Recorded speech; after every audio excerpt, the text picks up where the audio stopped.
Salve, nobres e nobrezas! Aqui quem fala é Maicon José, trazendo mais física e vestibulares para o seu dia. E hoje estaremos dando prosseguimento na prova de física do vestibular 2020 da UERJ. Desde já eu estendo meu convite encarecido a todos vocês para que conheçam o nosso trabalho acompanhando as nossas outras resoluções. Já temos uma playlist com questões de vestibular, já temos uma playlist com resolução de problemas de matemática olímpica.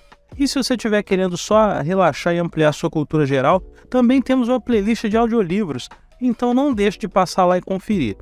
Agora, sem mais enrolação, vamos resolver a nossa questão. Questão 42.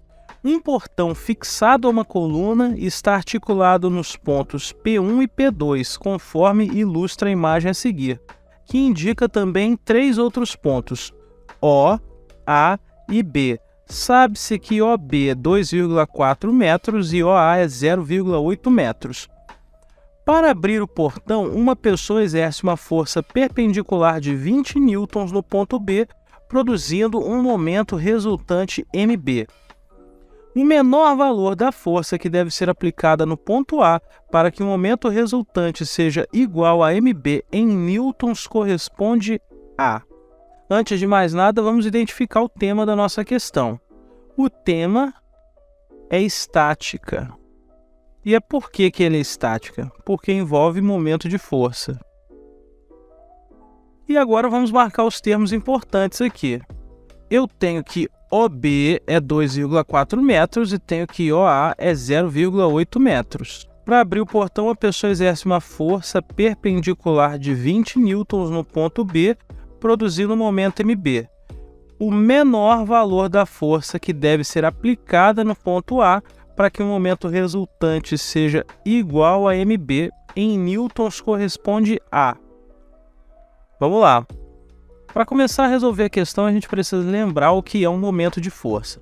Então, imagina que eu tenho um corpo extenso, essa barra aqui, por exemplo, que ela se articula nesse ponto aqui. Ou seja, ela pode fazer uma rotação em torno desse ponto. Para fazer ele rodar, eu vou precisar aplicar uma força F. Imagina que eu estou aplicando aqui a minha força F. A força F não passa pelo ponto de apoio, não passa pelo centro de rotação. E ela está fazendo um ângulo θ com o meu corpo, com a disposição do corpo. Como que eu vou calcular esse momento de força? Ou seja, qual que é a tendência de rotação? A tendência de rotação vai ser a componente perpendicular da força, que eu vou chamar de F perpendicular, vezes o ponto onde ela é aplicada, a distância dele até o eixo de rotação.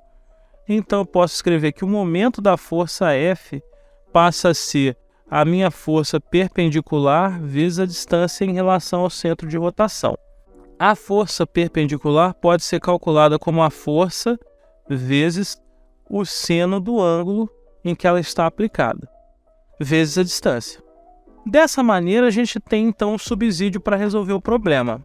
Se a distância de O até B era de 2,4 metros e a força B era de 20 newtons, então o momento da força B passa a ser 20 newtons vezes 2,4 metros, o que dá 48 newton-metro. Agora eu quero calcular o momento aplicando uma força em A. Eu vou ter então uma força em A e a distância de O até A é de 0,8 metros. Cabe dizer que ele me pergunta a menor força para que isso aconteça. Ou seja, eu posso ter forças maiores. Qual que vai ser a distinção? O ângulo. Quando a minha força é totalmente perpendicular, que aí ela não precisa de nenhuma outra componente para dar o seu módulo. Então, para calcular essa menor força, eu não estou considerando ângulo nenhum, ou melhor, estou considerando um ângulo de 90 graus.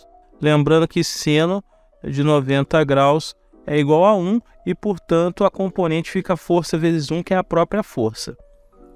Logo, eu posso escrever que o momento em relação a A para uma força perpendicular é a força aplicada em A vezes 0,8. E eu quero que esse momento seja igual ao momento de B. Então, eu vou escrever o seguinte: a força A vezes 0,8 é igual a 48 newton vezes metro. E dessa maneira, então, eu posso escrever que a minha força A é 48 newton metro dividido por 0,8 metro, o que vai dar 48 por 8, 6, 60 newtons. E, portanto, a nossa resposta é letra D. Uma outra forma de eu resolver essa questão é se eu escrever assim: o momento da força é igual a força vezes a distância. E aí eu pensar que a força e a distância são inversamente proporcionais. Aí entra naquela discussão de o que é direta e do que é inversamente proporcional. Se vocês quiserem, eu posso trazer um vídeo falando sobre isso também. Mas a ideia é, se a força é inversamente proporcional à distância, vamos observar, OB 2,4 metros e a força em B de 20 newtons. Quando eu passo para a situação de OA, OA é 0,8 metros, ou seja, eu diminui 3 vezes a distância. Como a força é inversamente proporcional à distância, então se eu diminuir a distância 3 vezes, a força eu aumento em 3 vezes.